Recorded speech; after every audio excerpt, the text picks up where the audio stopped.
नमस्कार मित्रांनो, मी स्वाती तोरसेकर एशा पृथ्वीमध्ये तुमचं स्वागत करते. 24 जानेवारीला ही बातमी आलेली होती आणि मी एक व्हिडिओ केलेला होता.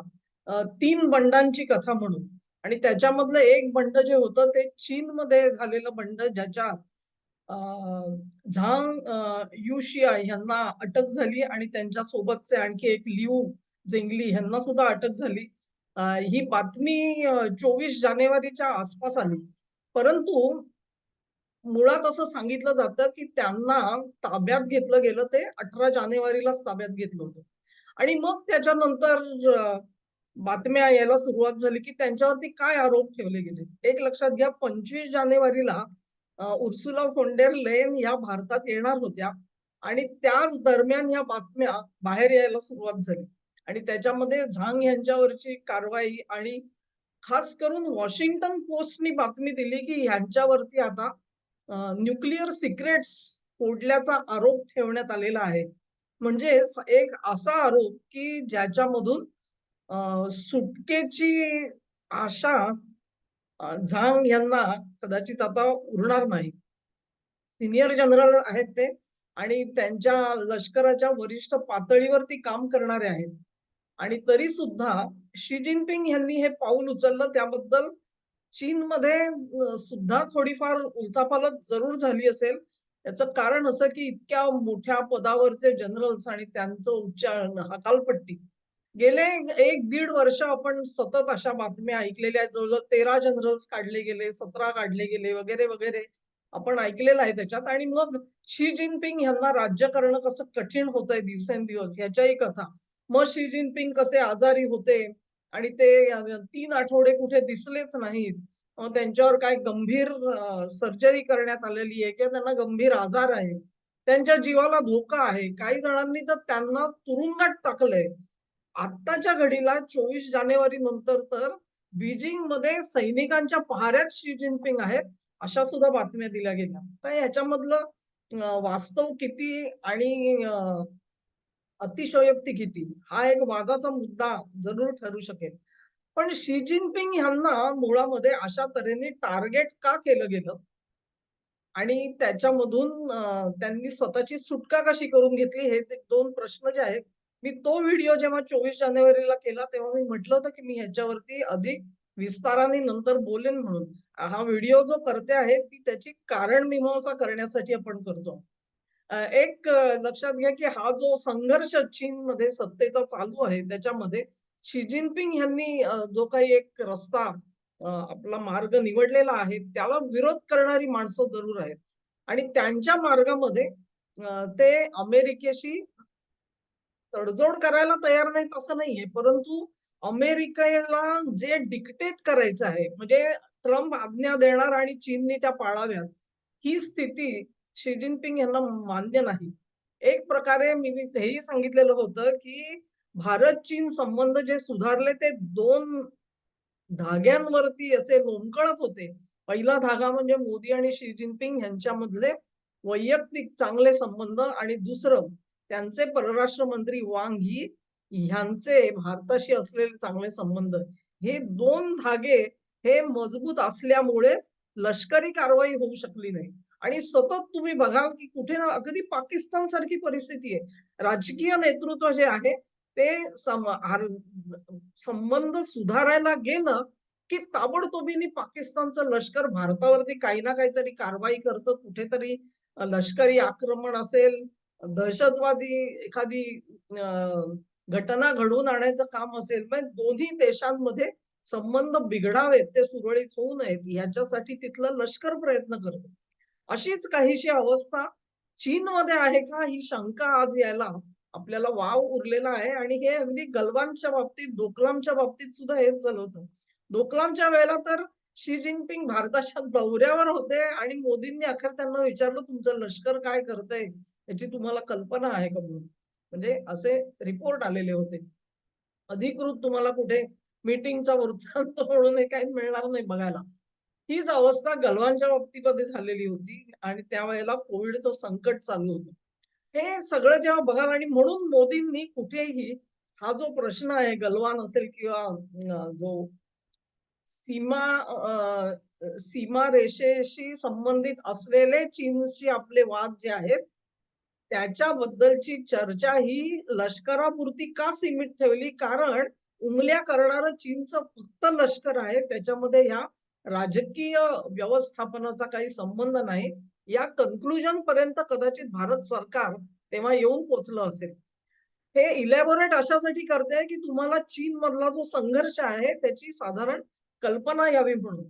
आणि मग अशा तऱ्हेने ज्यावेळेला ब्रिक्स कंट्रीज म्हणजे Russia, India, China, south Africa, Brazil हे मूळ ब्रिक्सचे मेंबर्स ह्यांच्याकडून आज अमेरिका आक्षेप काय घेते, की तुम्ही तुमचे जे आर्थिक व्यवहार करतात त्याच्यासाठी तुम्ही डॉलर वापरत नाहीयेत हा आक्षेप आहे.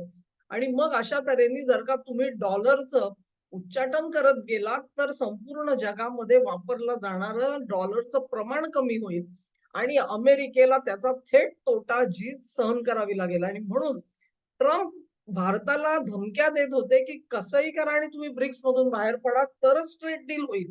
ह्या धमक्या ह्या पोकळ धमक्या नव्हत्या. पण ह्या 3 देशांनी एकत्र येऊन जी पावलं उचललेली आहेत, ती अर्थातच अमेरिकेच्या मुळावर येणारी आहेत. तुम्ही तुमची अर्थव्यवस्था दिवाळखोरीमध्ये ढकलली. त्याला काय चीन, रशिया आणि भारत जबाबदार नाहीये. तुमची अवस्था तुम्ही सुधारा. Europe's problems are not the world's problems. तसंच अमेरिकाच problems are not world's problem. तुमचं तुम्ही सुधारा. थोडीशी झीज सोसा. त्याला म्हणता ना ऑस्टेरिटी मेजर्स म्हणून सगळ्या जगाला तुम्ही सांगत होतात. ते जरा स्वतः काटकसर करा. हा जो सल्ला इतर जगाला तुम्ही देत होता तो स्वतःच्या बाबतीत अप्लाय करा. इकडे रेजिम चेंज कर, तिकडे कर, ह्याची सत्ता पालट, त्याची सत्ता पालट, त्याच्यासाठी पैसा होत, मीडियाच्या लोकांना पैसा दे, राजकारण्यांना पैसा दे. हेच चाललेलं होतं. मग हे यांनी चीनमध्ये केलं नाही.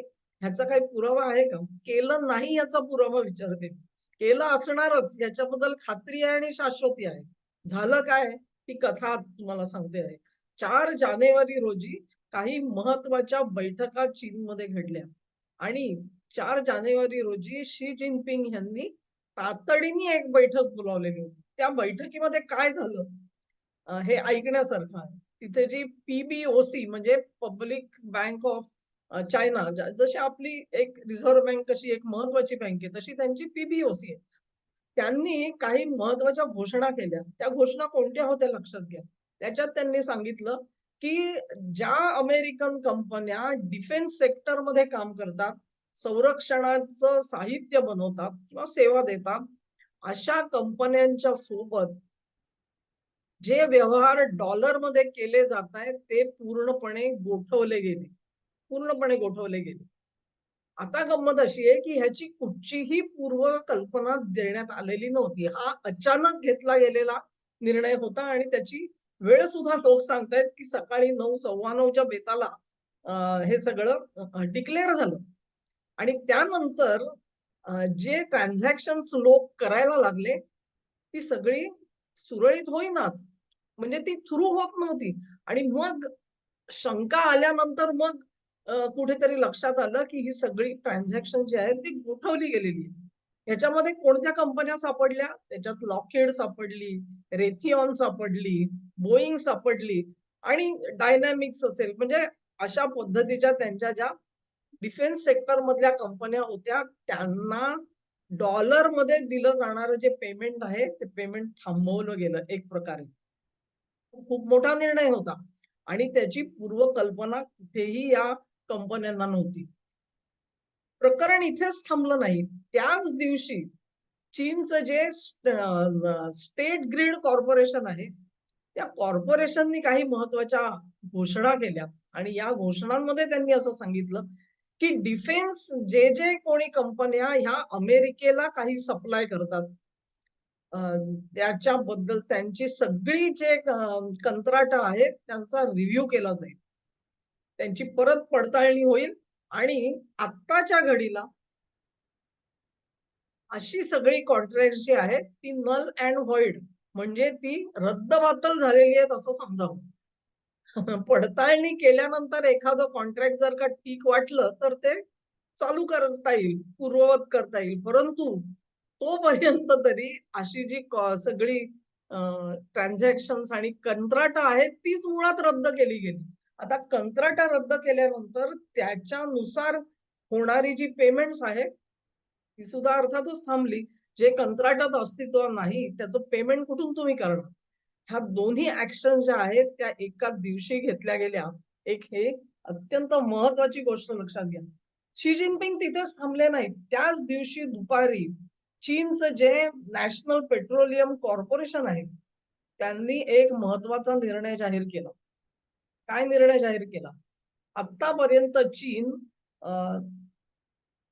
तेल शुद्धीकरणासाठी काही प्रमाणामध्ये अमेरिकन कंपन्यांना पाठवत होतं आणि त्याची किंमत जवळ-जवळ $47 बिलियन एवढी होती. चीन भरत होता. $47 बिलियन हा व्यवहार चीननी पूर्णपणे रद्द केला.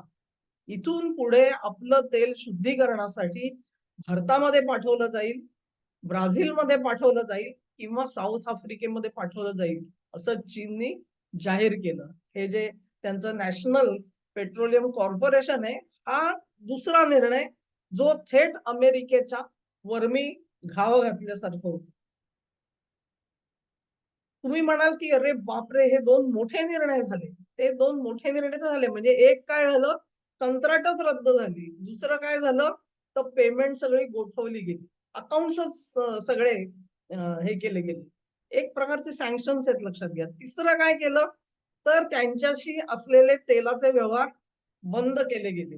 आता ह्याच्यानंतर त्यांनी आणखी एक घोषणा केली पी-बी-ओ-सीनी म्हणजे त्यांच्या पब्लिक बँक ऑफ चायनानी, की इथून पुढे व्यवहारासाठी म्हणून सी-आय-पी-एस वापरली जाईल. सी-आय-पी-एस म्हणजे एक चीनची फायनान्शियल सिस्टीम आहे ज्याच्यामधून त्यांना पैशाचं वितरण करता येतं डॉलरला स्पर्श न करता. म्हणजे आता तुम्हाला जर का पैसे पाठवायचे झाले भारतातून अमेरिकेमध्ये, तर तुम्ही एक प्रकारे तुम्हाला सांगितलं जातं ना, स्विफ्ट कोड काय आहे ते सांग तुझ्या बँकेत. म्हणजे तुझ्या ब्रांचचं. स्विफ्ट कोड असेल आणि त्या माणसाचा अकाउंट नंबर असेल, तर तुमचे पैसे तिथपर्यंत पोहोचतात. त्याला काय 4-5 दिवस लागतात ते लागतात. मग दोन्हीकडच्या बँका आहेत ते त्यांचे ट्रान्झॅक्शन फीज घेतात वगैरे, वगैरे. सगळी सिस्टीम ही गेली 70 एक वर्ष तरी निदान जगामध्ये सुरळीत चाललेली होती. पण आता त्याला चॅलेंज म्हणून चीननी ही सिस्टीम जी आहे ती 2015 मध्येच विकसित केली. आत्ताच्या घडीला अशी परिस्थिती आहे, की ही सी-आय-पी-एस जी आहे, ते त्याचं रेग्युलर कामासाठी आता ती वापरली जाते आहे आणि चीननी हे डिक्लेअर केलं त्याच्यामध्ये, की अ, आजची जी त्यांची ऑपरेशनल कपॅसिटी आहे, त्याच्यामध्ये सर्व ग्लोबल ट्रान्झॅक्शन्स ही इन्क्लूड केली जातील. म्हणजे जिथे-जिथे स्विफ्ट वापरली जाते, त्याला बायपास करायचं आणि आमची सिस्टीम वापरायची हा निर्णय जो आहे, हा निर्णय घेतला गेला आणि त्याच्यामध्ये जवळ-जवळ निअरली 48 तासामध्ये 89 बिलियन वर ट्रान्झॅक्शन्स 89 बिलियन वर ट्रान्झॅक्शन 34 देश 34 देश ही सिस्टीम अशी काम करते, की प्रत्येक देशाची जी मुख्य बँक आहे, त्या बँकेशी ती सिस्टीम संवाद साधत असते. त्या 34 देशांची जी मुख्य बँक आहे, त्या मुख्य बँकेकडे $89 बिलियन चे ट्रान्झॅक्शन्स केले गेले. फक्त 48 तासात. म्हणजे ही घोषणा झाली त्याच्यानंतर 2 दिवस उजाडतात. तोपर्यंत $89 बिलियन चे ट्रान्झॅक्शन सुरू झाली त्याच्यामधून. म्हणजेच काय झालं नेमकं लक्षात घ्या. $89 बिलियन ची ट्रान्झॅक्शन स्विफ्ट मधून गेली नाहीत. स्विफ्ट मधून गेली नाहीत याचा अर्थ तुम्हाला कळतो का? तो पुन्हा एकदा कदाचित समजून सांगायला लागेल. आत्ताच्या घडीला मला वाटतं ह्या सगळ्या सिस्टीम ज्या आहेत, त्या काय करतात समजा तुमची एक बँक आहे. तुमच्या देशामध्ये समजा 1000 बँका आहेत, ज्या असे परदेशी पैसे पाठवत असतात. तर इकडच्या जो खातेदार आहे त्याच्या खात्यातनं पैसे वजा होतात. तिकडे ॲड व्हायला 4 ते 5 दिवस लागतात. कारण स्विफ्ट मधून जातं. ह्या ज्या पर्यायी सिस्टीम तयार केलेल्या आहेत, त्या काय करतात, इथे पैसे कापतात तसे तिथे ताबडतोबीने टाकतात. पण त्या एक काम करतात, त्या असं करतात, की संपूर्ण दिवसभरामध्ये या ज्या भारतीय 1000 बँका आहेत, त्यांनी एकूण किती पैसे पाठवले? तर बाबा एकूण आम्ही $1,00,000 पाठवले असं आपण म्हणू. ते $1,00,000 जे आहेत ते त्या देशाच्या सेंट्रल बँकेमध्ये ट्रान्सफर करण्यासाठी फक्त स्विफ्ट वापरतात. म्हणजेच त्या ट्रान्झॅक्शनचे जे डिटेल्स आहेत ते अमेरिकेला कळत नाहीत. $1,00,000 इथून तिथे गेले एवढंच त्यांना कळतं. कशासाठी गेले हे आधी कळत होतं. म्हणजे स्वाती तोरसेकरनी अमेरिकेतल्या एबीसी माणसाला $500 पाठवले. हा सुद्धा त्यांच्याकडे पुरावा असायचा. आता तो नाही. कारण आता काय होतं रिझर्व्ह बँक जी आहे आमची, ती $1,00,000 अमेरिकेच्या बँकेला पाठवते. त्यामुळे ते कोणासाठी नेमके आलेत हे कळायचा मार्ग बंद झालेला आहे. आणि हा सर्वात मोठा तोटा हे जे ट्रान्झॅक्शन्स आहेत, ही खूप मोठ्या प्रमाणात 34 देशांशी ट्रान्झॅक्शन्स चीननी बाहेर घालवून दाखवलेली आहेत आणि हा तिसरा मोठा आर्थिक आघात हा अमेरिकेवर झाला. 5 जानेवारीला आणखी एक काम केलं गेलं. ह्या ॲक्शन्स या 4 जानेवारीला झाल्या. 5 जानेवारीला आणखी काय केलं गेलं ऐका, की त्याच्यामध्ये त्यांनी असं ठरवलं, की आजच्या घडीला संपूर्ण जगामध्ये सागरी वाहतूक जी आहे, त्या सागरी वाहतुकीचा 40% हिस्सा हा चीनकडे आहे. चीनची जहाजं ती मालाची वाहतूक करत असतात आणि ही वाहतूक करत असताना इथून पुढे अमेरिकेची बंदरं वापरली जाणार नाहीत, असा निर्णय चीननी घोषित केला. आलं लक्षात तुमच्या काय झालंय ते? म्हणजेच आतापर्यंत जर का अमेरिकेची जहाजं ही बीचवर जात होती, न्यूयॉर्कच्या बंदरात जात होती, लॉस एंजेलिस बंदरात जात होती. तिथे आता चीनची जहाजं जाणार नाहीत, असा निर्णय घेतला गेला. मग ती कुठे जाणार? तर ती इतर पर्यायी जे काही कुठचे तुमचे बंदरं आहेत, ती बंदरं वापरली जातील असं त्यांनी घोषित केलेलं आहे. आता ह्याचा अर्थ असा, की अमेरिकेमधल्या ज्या कंपन्या अशा प्रकारे आयात करत असतील आणि त्याच्यासाठी जर का चीनची जहाजं वापरली जात असतील, तर ती जहाजं मुळात अमेरिकेच्या बंदराला लागणारच नाही. तर ते सोडून देतील. ते कुठे समजा XYZ देशामध्ये पर्यंत ते माल पाठवतील. तुम्ही तिथून पुढे पाठवायचा निर्णय तुम्ही घ्या. तुम्ही कुठली कंपनी वापरायची तुम्ही वापरा. अशा पद्धतीने हा व्यवहार केला जाईल. चीन एक प्रकारे स्वतःला प्रोटेक्ट करतोय. स्वतःचं संरक्षण करतोय. का करतोय संरक्षण? की तुम्ही जर का अमेरिकेने 3 जहाजं त्यांची अडवून ठेवली व्हेनेझुएलामधून. तेल लंपास करणार, ते पैसे देणार. मग चीननी पैसे दिलेले आहेत त्याचे, त्या तेलाचे. त्याचा काही संबंध नाही. यांनी तेल लंपास केलं, जहाजं लंपास केली, सगळं झालं. आणि शेखी मिरवतायत. मी केलं, मी केलं, गुंडगिरी. त्याला उत्तर आहे हे सगळं. एकही जहाज तिकडे आता जाणार नाही अमेरिकेकडे. याचा अर्थ काय होतो लक्षात घ्या मित्रांनो. याचा अर्थ असा होतो, की अमेरिकेवरती विश्वास नाही. आपली कुठलीही संपत्ती ही अमेरिकेच्या अधिकार कक्षेत येणार नाही ह्याची काळजी चीन घेतो आहे. ही जी ह्या 5 ज्या जे स्टेप्स घेतल्या गेल्या त्याच्यामुळे अमेरिकन बंदरांमध्ये जी चीनी जहाजांची वर्दळ असायची, ती वर्दळ जवळ-जवळ 35% कमी होईल असा अंदाज आहे. शिवाय Walmart असेल, Amazon असेल, Target असेल किंवा अशा सगळ्या ज्या सुपर मार्केट्स आणि इतर कंपन्या आहेत, त्यांना अधिकचा भुर्दंड पडणार आहे वाहतुकीचा. कारण चीनी कंपन्या तिथपर्यंत येणार नाहीत. ते सांगतील, की तुम्ही पिकअप ट्रान्सशिपमेंट कुठून करून घ्या, तुम्हाला जे पाहिजे ते. असं जर का परिस्थिती आली तर काय होईल? तेव्हा ही जी आर्थिक उपाययोजना चीननी केल्या, त्या अमेरिकेला झोंबणाऱ्या होत्या. मग मी असं म्हणते का आणि आज वॉशिंग्टन पोस्ट सांगतो आहे, की झांग युशी हे न्यूक्लिअर सिक्रेट्स अमेरिकेला देत होते म्हणून. म्हणजेच वॉशिंग्टन पोस्ट सुद्धा एक प्रकारे कन्फर्म करते, की झांग युशी हा आमचा हस्तक होता. चीनी कंपनीने तर कुठल्या सांगितलं नाहीये. चीनच्या सरकारने नाही सांगितलं. सांगताय कोण? वॉशिंग्टन पोस्ट सांगतंय. काय? की झांग युशी हा अमेरिकेचा हस्तक होता. एक तर हस्तक होता किंवा त्यांना माहिती पुरवणारा त्यांचा आता एजंटला दुसरं काय मराठी म्हणणार आहे? हे हस्तकच म्हणणार. बरोबर? मग हा जो हस्तक आहे, त्याला ॲक्टिव्हेट का केला गेला? 4 जानेवारी नंतर या महाशयांनी चीनमध्ये नेमकी काय पावलं उचलली, की अमेरिकेच्या हिताला धरून तिथे शी जिनपिंग यांना तोटा सहन करावा लागेल. ह्याचा कुठेही उल्लेख सध्या तरी नाहीये. परंतु झँगनी अशी पावलं जर का उचलली असतील, तर ते ट्रॅप झाले असतील हे लक्षात घ्या. ही जी आर्थिक उपाययोजना चीननी केली, शी जिनपिंगनी केली, त्याच्यासाठी म्हणून बंड करण्याचा जर का प्रयत्न झाला असेल, तर त्यांना ठोकायची गरज होती आणि शी जिनपिंग यांनी त्यांना ठोकलेलं आहे. त्यांना नजरकैदेत घेऊन त्याच्यानंतर आता त्यांच्यावरती ते आरोप केले गेलेले आहेत. म्हणजेच झांग युशिया ह्यांचं आणि अमेरिकेचं जे साटलोटो आहे त्याच्याबद्दल चीनी सरकारकडे भरपूर माहिती उपलब्ध असणार. ही माहिती कोऑर्डिनेट करणारं आणि हळू देणारे इतर कोणते देश आहेत चीनला थेट शी जिनपिंग पर्यंत ही माहिती पोहोचवू शकणारे जगामध्ये आजच्या घडीला तरी महत्वाचे जे देश म्हणून इतर अनेक देश असतील, परंतु महत्वाचे देश दोनच आहेत, एक रशिया आणि भारत. आणि म्हणून मी तो जो माझा व्हिडिओ आहे तो तुम्ही जरूर बघा. तुम्ही बघितला नसेल तर मी एक विनंती तुम्हा सगळ्यांना अशी करीन, की माझे सगळे व्हिडिओ तुम्ही किती आवडले नाही तरी थोडे बघा. कारण त्याच्यामध्ये कुठे ना कुठेतरी ही सगळी माहिती येत असते आणि ती लिंकिंग करून मी पुढचे व्हिडिओ जेव्हा बघते, तेव्हा मग तुम्हाला ते अरे आय मिस्ड इट आउट असं होतं.